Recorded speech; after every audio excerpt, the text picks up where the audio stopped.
Une fois que nous savons ce que la Bible dit que nous devrions rechercher, nous pouvons commencer à chercher activement un conjoint en ayant confiance que Dieu l'amènera dans notre vie au moment opportun. Si nous prions, Dieu nous guidera vers la personne qu'il a pour nous. Il est important d'attendre le Seigneur et de lui faire confiance. Proverbe 3:5. Fais confiance au Seigneur de tout ton cœur et ne t'appuie pas sur ta propre intelligence.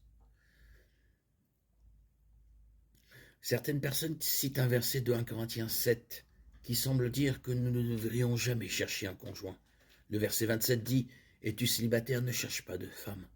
Cela semble assez simple, mais le contexte fournit des informations supplémentaires importantes.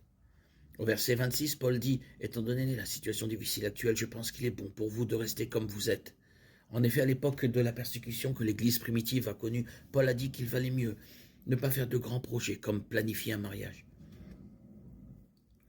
La persécution frappe plus durement un couple marié, et c'est encore pire s'il y a aussi des enfants.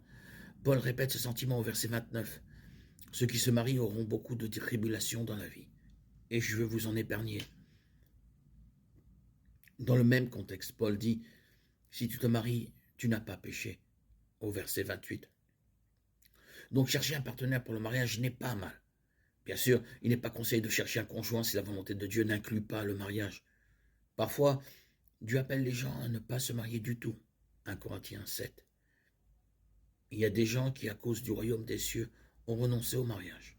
Jésus dit que celui qui peut accepter cela l'accepte. Matthieu 19, 12. Dans ces situations, Dieu indique clairement que telle est sa volonté.